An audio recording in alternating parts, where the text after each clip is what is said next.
Halo adik-adik pramuka, apa kabarnya hari ini? Mudah-mudahan semuanya kabar baik ya. Kita bertemu kembali dalam kegiatan pramuka kita yang menjadi topik daripada kegiatan pramuka kita hari ini adalah tentang kompas. Apakah itu kompas? Atau mungkin kalian sudah pernah menggunakan kompas? Kompas kan? Kompas adalah alat navigasi yang berfungsi sebagai penunjuk arah kutub-kutub magnet bumi ataupun arah mata angin. Jarum kompas selalu menunjuk ke arah utara atau utaranya magnetis. Kompas itu sebenarnya jenisnya banyak, tapi yang kita pelajari di sini adalah kompas bidik. Kenapa? Karena kompas ini bidik itu sangat banyak digunakan. Kompas bidik itu adalah kompas yang biasa digunakan oleh militer, pramuka, dan pengembara. Kompas ini mudah mendapatkannya, harganya pun relatif murah. Juga penggunaannya cukup sederhana tapi lengkap. Nah, kita sekarang akan mempelajari bagian-bagian daripada kompas bidik. Apa aja sih yang ada dalam kompas bidik itu? Dalam kompas bidik itu ada yang disebut dengan dial. Apakah fungsi daripada dial itu? Sebagai tempat melihat angka hasil bidikan. Yang kedua, di kompas bidik itu ada visir, yaitu sebagai pembidik sasaran. Yang ketiga, ada kaca pembesar untuk melihat sasaran dan angka pada dial. Yang keempat, jarum penunjuk, menunjukkan lokasi magnet bumi. Yang kelima, tutup dial, sebagai pelindung dial ketika tidak digunakan, dengan dua garis bersudut 450 derajat dan dapat diputar-putar. Yang keenam, pegangan ibu jari, yaitu untuk memegang kompas ketika membidik, sehingga pada saat kita membidik, kompas itu tidak goyang-goyang atau dapat berada pada posisinya, sehingga hasil yang kita dapatkan itu maksimal.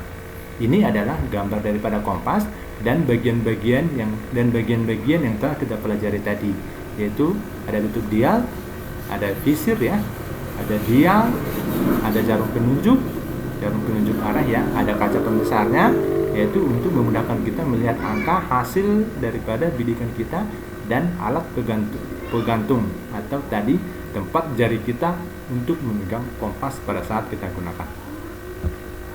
Nah, dalam pramuka itu juga kita perlu mengetahui arah mata angin, karena arah mata angin ini sangat membantu arah dan tujuan kita dalam melakukan petualangan pada saat kegiatan pramuka. Yang pertama adalah utara. Utara itu sama dengan 0 derajat. Ada timur laut, itu sama dengan 45 derajat.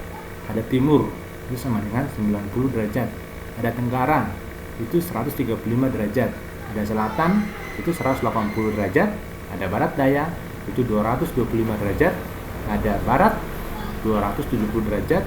Dan ada barat laut, itu 315 derajat. Nah, yang kedua yang akan kita pelajari di sini adalah bagaimana cara menaksir tinggi pohon. Pembelajaran ini sangat perlu karena di kegiatan pramuka ini selalu ada, dan di kecakapan pramuka juga ini ada. Bagaimana caranya untuk menaksir tinggi daripada pohon? Kita ada matematikanya ini sedikit.